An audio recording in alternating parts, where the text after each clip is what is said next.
Bom dia. Agora nesse vídeo vou comentar um pouco sobre o filme Fome de Poder, que é sobre a história do McDonald's, né? Sobre a história de Ray Kroc, que foi o fundador da rede do McDonald's. No original, o nome do filme é O Fundador, mas em português chama Fome de Poder. E foi lançado, acho que é uns 2017, se não me engano. O filme, então, do ponto de vista cinematográfico, muito bem feito, né? Os atores são muito bons e retrata, então, o começo, né, do surgimento da rede do McDonald's. Aqui, nesse vídeo, vai ter spoiler, então, se você ainda não assistiu o filme, assista antes de ver esses comentários. Eu, pessoalmente, odeio saber o que acontece num filme. Eu sempre só quero saber se o filme é bom ou ruim. Agora, o tema, eu não prefiro não saber, eu prefiro ter a descoberta à medida que eu vou assistindo o filme. Eu odeio spoilers de filme, então se você é como eu, não veja esse vídeo, assista o filme antes. Então vale muito a pena ver esse filme. Já adianto que é sempre bom ver o filme na língua original, mesmo que você não saiba a língua, coloca a legenda, por exemplo, se for em chinês, um filme, vê no áudio original em chinês com legenda em português. O filme dublado é péssimo, é muito ruim. Eu não sei como é que a cultura de filme dublado pegou na Europa, Estados Unidos, ainda bem que no Brasil sempre teve muito filme legendado, que é muito melhor, né? Agora, o melhor mesmo seria não depender de legenda, saber sim inglês, né, entender inglês para assistir sem legenda e ouvir mais naturalmente, assistir mais naturalmente os filmes. Então, se você ainda não sabe inglês, eu recomendo o curso do Jonas Bressan, BWay, e aí nele você vai assistir uma série de aulas, e aí com o tempo, evidentemente isso aí não acontece da noite para o dia, você vai estar apto a acabar entendendo, né, o inglês do dia a dia, e aí vai ser capaz de assistir um filme como esse sem recorrer à legenda, né? Então você que não sabe inglês, faça o curso BWay do Jonas Bressan, porque isso abre portas para trabalho, viagens, leitura de livros, etc. Aqui mesmo vou recomendar um livro excelente, mas que só está em inglês, né? Então você tem que saber inglês. Então faça o curso BWay do Jonas Bressan. Então assista qualquer filme no áudio original, né? Mesmo que tenha que socorrer com legenda. Bom, feito isso, então, esse Ray Kroc era um vendedor de máquina de milkshake e ele se depara, então, com uma lanchonete dos irmãos McDonald's. E lá ele se interessa pelo método dos irmãos, que é um método inspirado no Fordismo, né? Um método de fazer hambúrgueres em alta velocidade, né? Cada setorizado, então fulano só tampa o hambúrguer, outro só põe o recheio, etc. Outro só atende, e assim vai, dando uma automação, né, industrial para fazer os hambúrgueres. É uma aplicação do método do Ford, né, o Fordismo, ou se preferir do Taylorismo, né.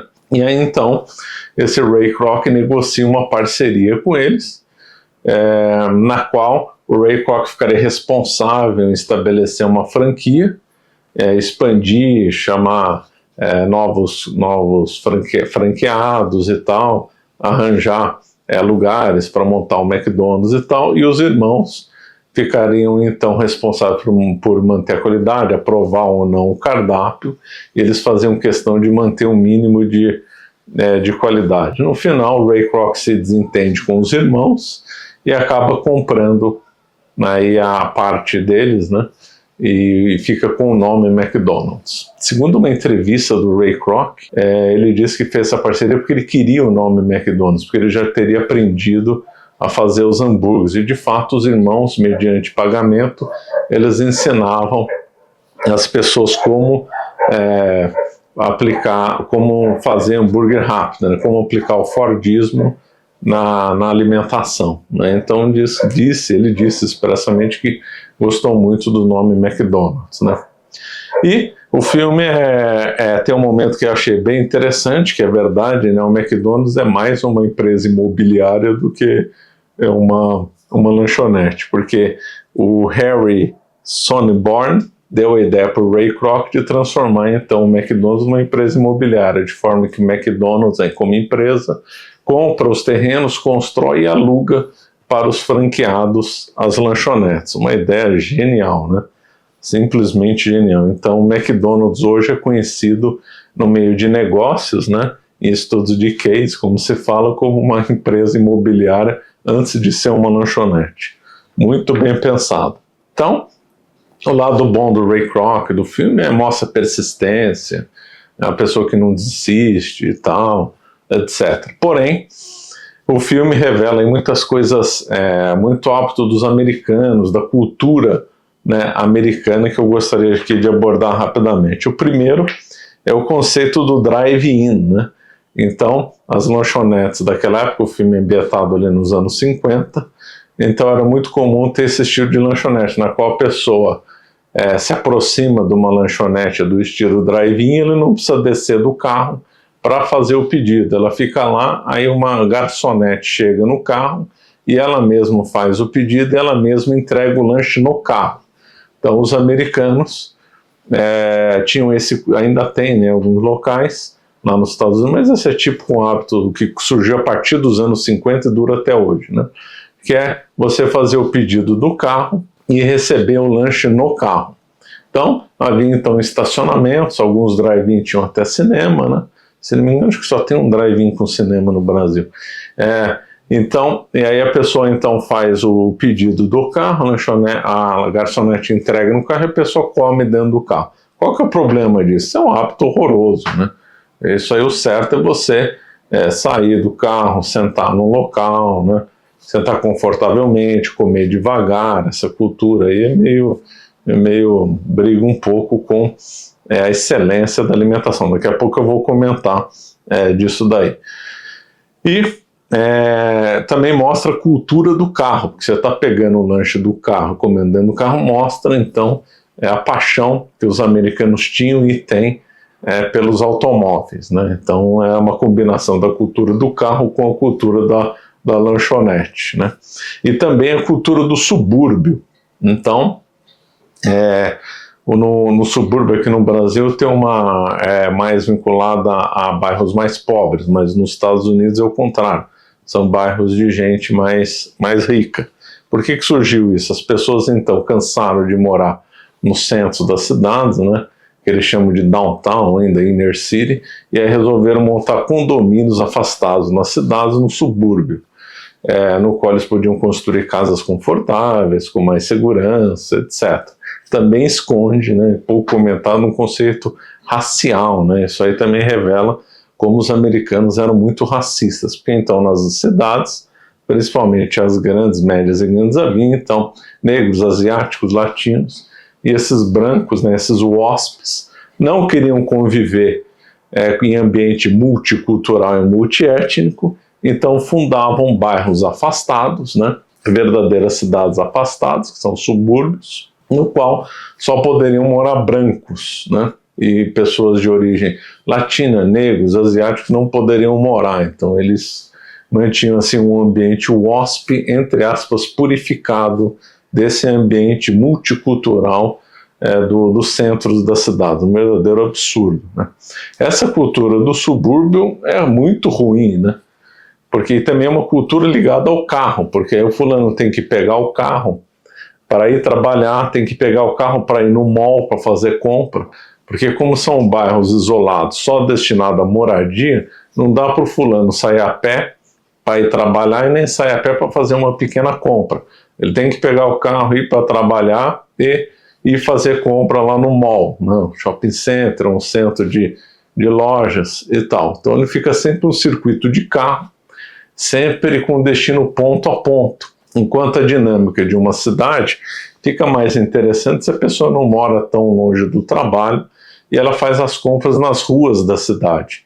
Fica uma coisa mais realista e mais agradável. Por exemplo, cidades europeias são assim, no Brasil ainda é assim, e nos Estados Unidos, infelizmente, pegou muito essa cultura aí do subúrbio. Isso aí também esvazia as cidades, né? Uma coisa que se fica muito, salvo cidades como Nova York, São Francisco, Mas muitas cidades americanas, de média para cidades menores, a impressão que se tem é que são cidades fantasmas, vazias, né? Aqui no Brasil você está acostumado com ver muita gente na rua. Não, lá tem uma impressão meio desagradável de ver a cidade sempre vazia. Por quê? Porque eles têm essa cultura de ponta a ponta, a cultura do carro. Vai, trabalha, fica trabalhando, pega o carro, vai fazer como, depois do carro vai para casa e não anda na rua.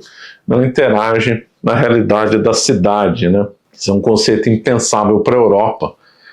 Pegando, por exemplo, Espanha como exemplo, no qual tem a cultura da praça, né? A praça maior das cidades da Espanha. Então as pessoas gostam de passear na praça, as pessoas gostam de se alimentar próximo da praça, as pessoas gostam de fazer compra perto da praça. Então há uma interação e traz muita vida nas cidades espanholas. Esse conceito de cidade espanhola, também da Itália, da França, Portugal, é o oposto dessa visão de cidade americana, uma visão racial, uma visão segregacionista, uma visão de culto ao carro, uma visão de locomoção ponto a ponto, né? Então, o filme, né? Isso aí, o filme não trabalha nessa área, obviamente, né? Mas esse drive-in relaciona-se com essa cultura aí de subúrbio. Então, esse foi o ponto 1 que eu gostaria de ter comentado, né? O culto ao carro e essas coisas de subúrbio. Ponto 2, darwinismo social. Lógico, o filme não fala de darwinismo social, mas tem umas passagens, mesmo o contexto, que o Ray Kroc, claro, a história de vida dele nos negócios é muito criticável, né? Inclusive que ele teria enganado os irmãos no final, nas negociações, e que ele teria sido muito agressivo e tal, nas coisas, que não hesitou em passar rasteira em um e outro e tal. Então tem essa polêmica. E ele tem uma frase lá no filme muito interessante, que eu não lembro mais detalhes, que ele diz que o mundo de negócio é assim, tem os perdedores, tem os vencedores, tem que lutar mesmo e tal. Essa que é a coisa correta. Olha, esse é justamente o espírito do darwinismo social que moveu principalmente o capitalismo do final do século XIX com o começo do século XX, com aquelas figuras como Rockefeller, Carnegie e outros, né, que fizeram o capitalismo americano, que tinha essa cultura do darwinismo social e que o filme transparece, não com essa palavra, né?